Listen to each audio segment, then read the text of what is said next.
Hello and welcome to our show. It's our pleasure to share with you another informative edition of Jamaica Magazine. I'm your host, Adrian Atkinson. Sit back and relax for features on life-changing events.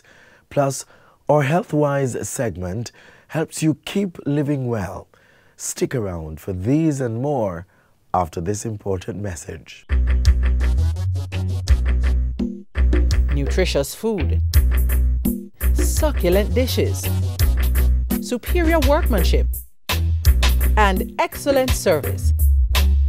Jamaica is on the go.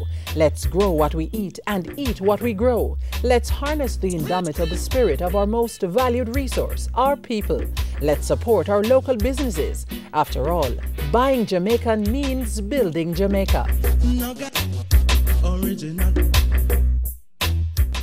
The vision to create a safe and prosperous Jamaica is being aided by an integrated community development program.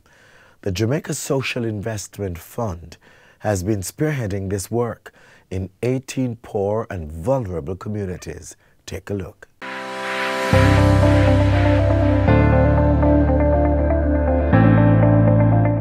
The Integrated Community Development Project, ICDP, implemented by the Jamaica Social Investment Fund, JSIF, has transformed the lives of residents living in 18 economically vulnerable and socially volatile inner-city communities. The project really had set out to target the restructuring, urban renewal of the communities. We use a methodology called crime prevention through environmental design.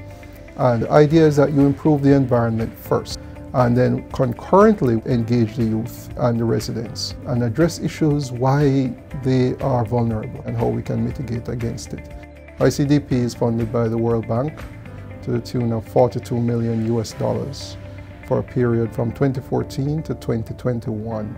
For the 7 years we've been working on ICDP, we believe we've had creditable results. We were able to benefit over 89,000 persons, and this was done under 3 different components.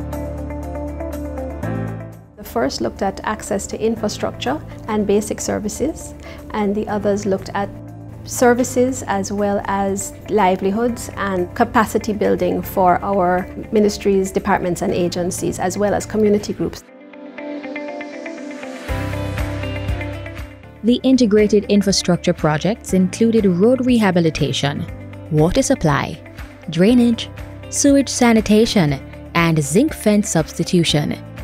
We would have completed a cumulative total of 47 kilometers of road. It would include approximately 47 kilometers also of surface drainage. We would have supplied access to water to over 12,000 households and sanitary sewage to in excess of 1,300 households. And with regard to zinc fencing, over 3,000 households would have been serviced, which is equivalent to 6,000 to 7,000 kilometers of zinc fencing. Well, since JSIF coming, it's only improvement. Everybody I take taxi come at them yard, the people, the product for go to market, people who for go to school, even generally persons who going out now, they call taxi as they come for me at my gate. Operation Certification was a partnership between the Registrar General Department and the Jamaica Social Investment Fund to provide 6,000 birth certificates to the beneficiaries in the 18 ICDP communities. So it was very important for us to ensure that all Jamaicans are accounted for and all Jamaicans are able to access different sort of services. The ICDP has pumped more than $300 million into the Alternative Livelihood Skills Program.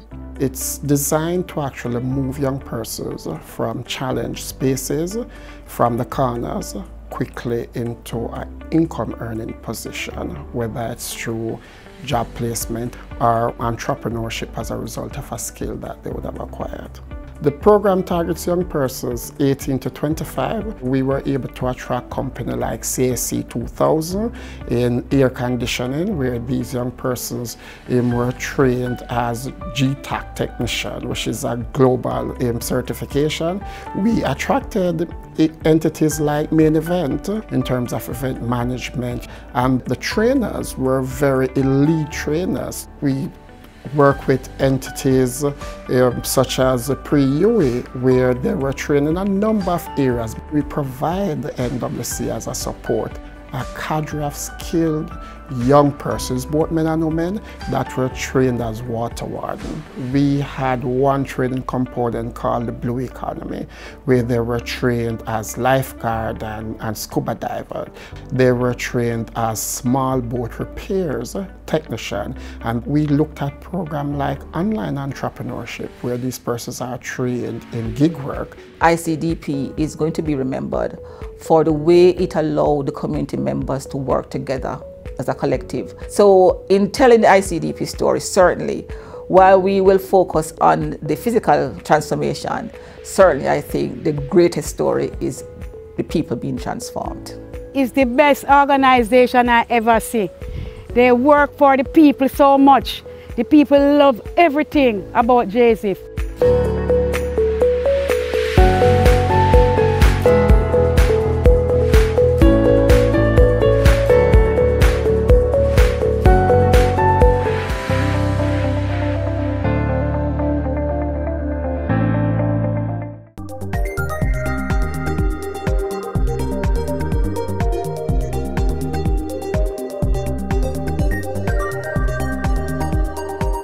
Non-communicable or lifestyle diseases are preventable if we make healthy choices, such as a balanced diet. Up next, the relationship between the fat in our diet and our health.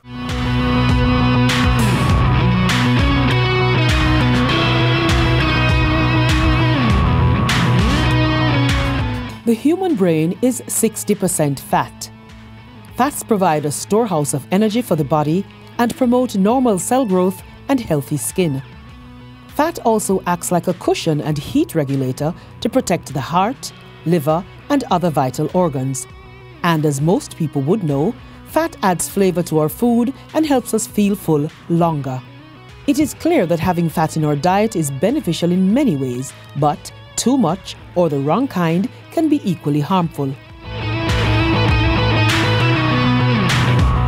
Fat is a source of essential fatty acids which help the body absorb vitamins A, D, and E. There are 3 types. Monounsaturated and polyunsaturated fatty acids are both considered good fats. The third, saturated fatty acid, is what we are often encouraged to avoid or lower our intake. So too, trans fat, which is created by a process called hydrogenation that makes the fat harder at room temperature to increase the shelf life. What is in our foods impact on the quality of our lives? The World Health Organization recommends that trans fat intake be limited to less than 1% of total energy intake, which translates to less than 2.2 grams per day with a 2,000 calorie diet. Studies have shown that saturated fat increases the amount of bad cholesterol or LDL in the blood and has no effect on the good cholesterol, HDL. Trans fatty acids increase the amount of bad cholesterol in the blood and also reduce the amount of good cholesterol. Diets high in these bad fats are linked to obesity, heart disease, and other cardiovascular related problems. Trans fat also causes malformation of cell membranes and other cell structures in the body, leading to weak cell walls and abnormal cell function. They are not recognized by enzymes and can cause neural degeneration and diminished brain function. So why then is trans fat used? Well, taste and economics. Trans fat makes food stay fresh on the shelf longer and improves food texture and flavor stability. Based on a 2021 assessment of the fatty acids in commonly consumed foods in Jamaica, our intake is very high.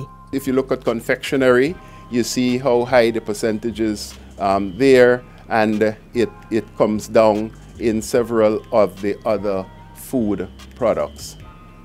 Okay, this is just the percentage that have trans fat. Notice that the canned foods had none at all, or the beverages that we looked at had no trans fat. Okay? But this is just saying whether there was trans fat in the product. What we are even more interested in is which products had high levels of trans fat. In terms of the highest concentrations, more than 2% of fat as trans fat, we see the dairy products, and it goes down like that. And then when we now look at those that had the same products that had high saturated fat along with the trans fat, we see the figures here. The Ministry of Health and Wellness is looking to change this and encourage better food production and consumption practices. Healthier alternatives can be used that do not affect the taste or the cost of food. Knowing what is in our food is part of the way forward.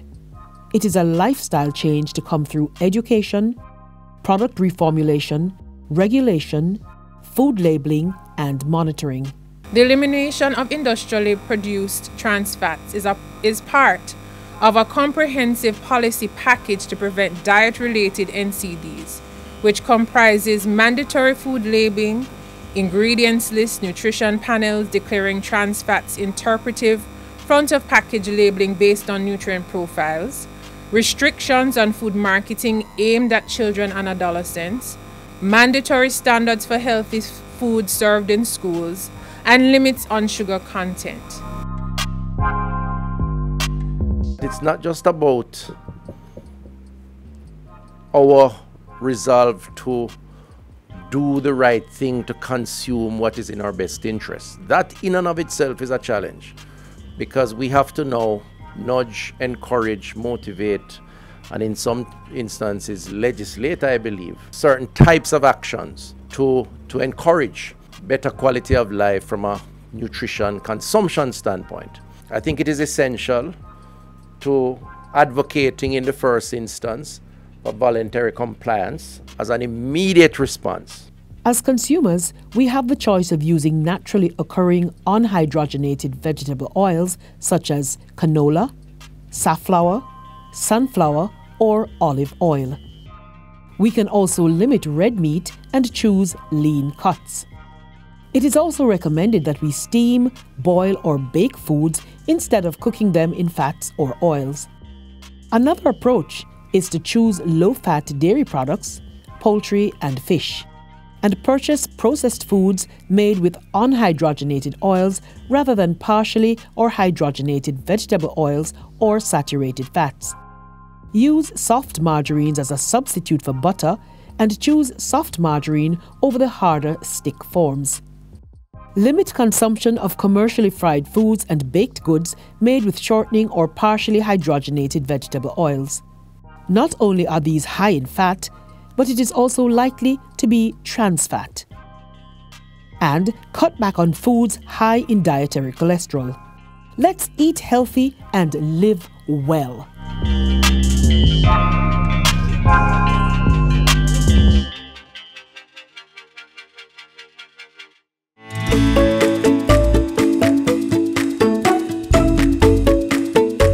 Lowering the sodium content in children's diets today can help prevent heart disease later in their life, especially for those who are overweight. Shake the salt habit, shop smart and cook smart. Use less or no salt when cooking. Try using fresh herbs and seasonings to add more flavor. Limit the consumption of salty snacks. Take the time to carefully read the nutrition labels on food products to identify those high in salt and choose the healthier options. Remember, no more than 2 grams of salt per day from all food sources for children under 11 years of age.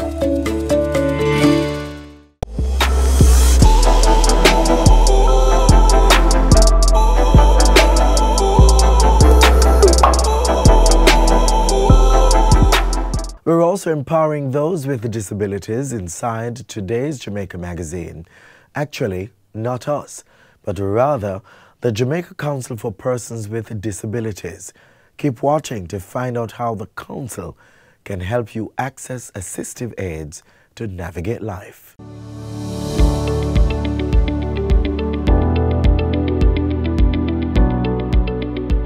I'm Dion Jennings, Chief Technical Director assigned to the Jamaica Council for Persons with Disabilities. When we protect, promote, and secure the rights and well-being of persons with disabilities, we move closer to realizing Jamaica's Vision 2030 goals that of fostering inclusion, independence, access, and full participation of persons with disabilities in all spheres of national development.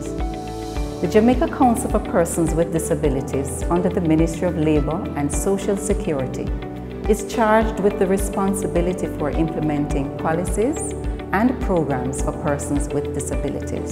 The JCPD, through the Ministry of Labour and Social Security, will continue to provide support to persons with disabilities to access assistive aids and adaptive devices to enable their independence in their everyday life. What is a hearing aid? A hearing aid is a small electronic device that someone who has a hearing loss uses. Are there different types of hearing aids? There are different types of hearing aids, and usually they are associated with the type of hearing loss that you have. The behind the ear can be used by anyone who has any levels of hearing loss, from a mild to a profound level. Then you have a receiver in the canal hearing aid, basically for persons with a mild to moderately severe hearing loss. They may have a bud, and if you have a greater loss, then a custom-made mold is attached to the RIC hearing aid, which is a receiver in the canal. Then you have an in-the-ear hearing aid, again, that is used by persons who have a mild to a profound hearing loss. Then you have in-the-canal hearing aid. That is used by persons, again, who have a mild to a moderately severe hearing level. The last hearing aid that we have is called the completely in the canal, and that is used for persons with a mild to moderately severe hearing loss. Tips to care for hearing aids. There are different types of hearing aid, and all of them are taken care of the same way, in the sense that they all use a battery, and you're not to use any liquid on the hearing aids. So there is a brush that normally comes with the product that you will clean off any wax or any moisture using a piece of tissue or a soft rag, and you take out the wax out of the openings of the hearing aid. So this is an in-the-ear hearing aid, and so this is taken care of by putting in the battery here, and then you remove it, leave the battery door open, put down in the case, and then if you have a behind-the-ear hearing aid, it's basically the same way. You have the battery door, and you remove the battery, you have the brush, you clean around the tips of the hearing aid, and you clean by the opening of the hearing aid, and you do not use any cleaning agent on the hearing aids. Also, at the tip of the hearing aid, you may have what is called a hair clear, and that is replaced whenever it is blocked with wax. So you put that on the tip of the hearing aid, and you insert it on the opening of the hearing aid so that it protects the hearing aid from excessive wax getting into the instrument itself. And then you remove this and you discard this as well. And that is basically all you have to do to take care of your hearing aids. Do not swallow the battery for the children. Do not leave it out for the animals to come and play with them. And you open the drawer, put it in its case, leave it open so that if there's any moisture in the hearing aid, it can evaporate. So parents, guard the hearing aid, protect them from any excessive moisture. So no cleaning of alcohol, no cleaning agent, no bleach or anything like that. Just when you remove it from your ears, like this,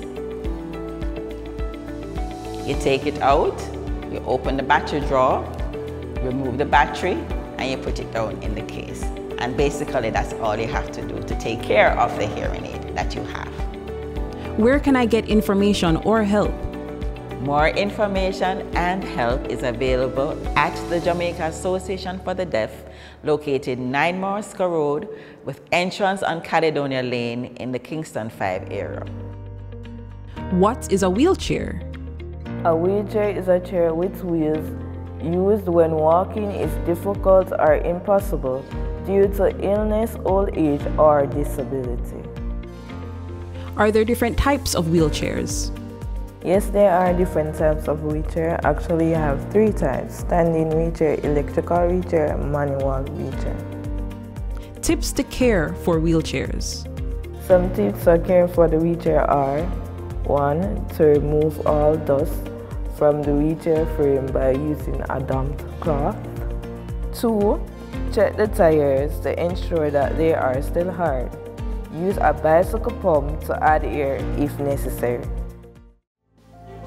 A production of the Jamaica Council for Persons with Disabilities, a department of the Ministry of Labour and Social Security.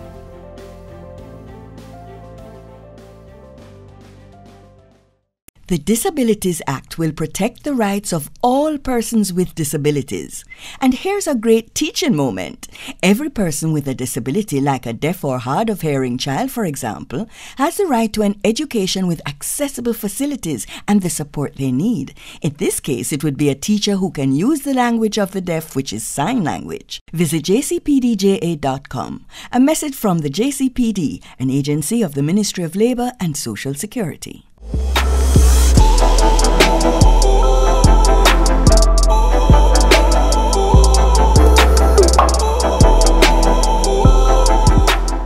Living well also means living in balance with nature. It's why the Urban Development Corporation, UDC, is helping to preserve and protect Jamaica's natural resources. Here's more.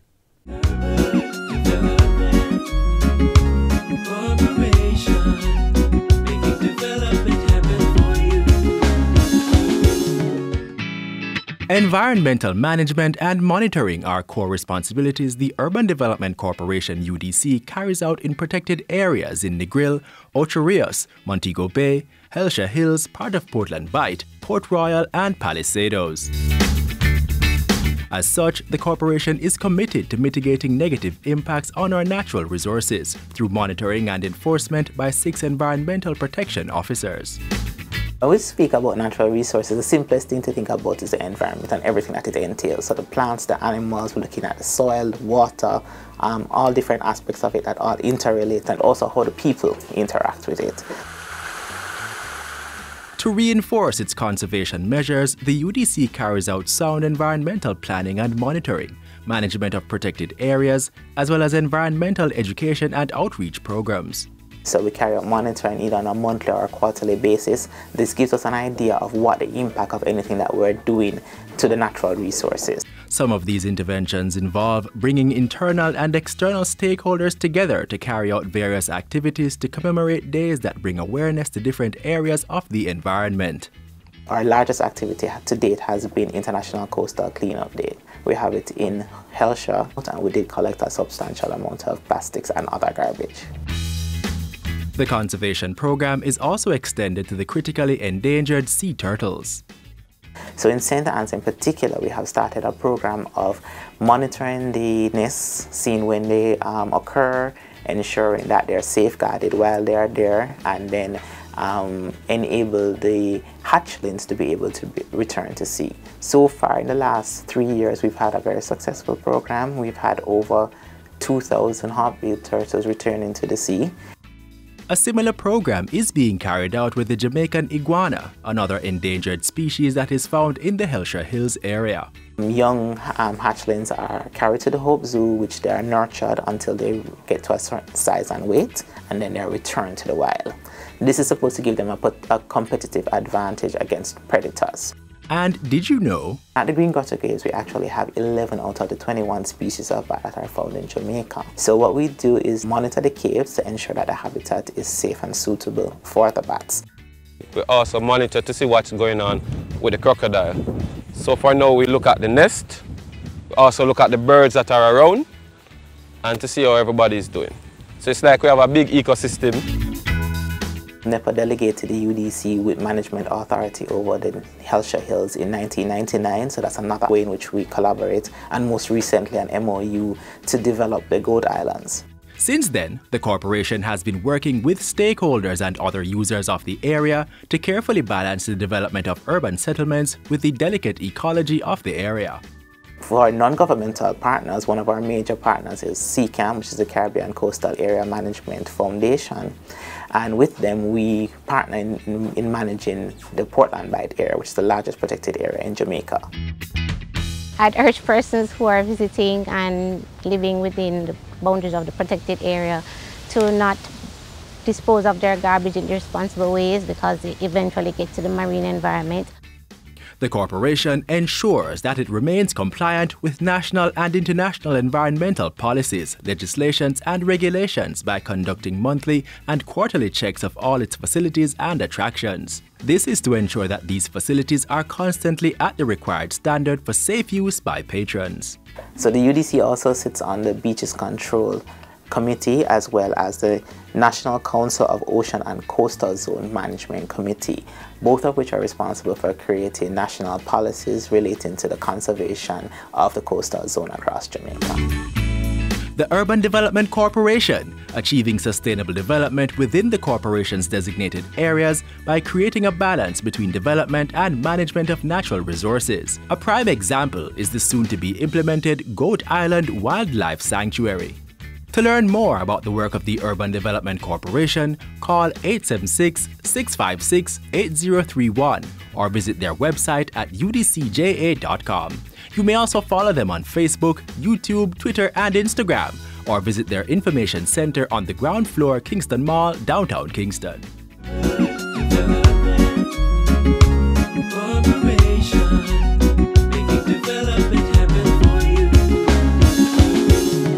How many more must die because of reckless drivers? How fast is too fast? Make we take time, no man. Obey the rules of the road. Drive with care.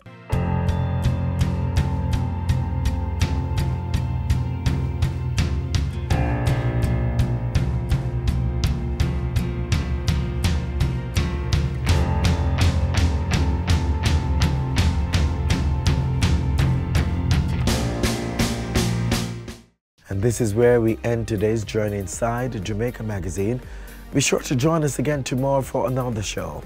Until then, there's more to watch by visiting our website, jrs.gov.jm. On behalf of the entire production team, I'm Adrian Atkins, and until next time, do take care and walk good.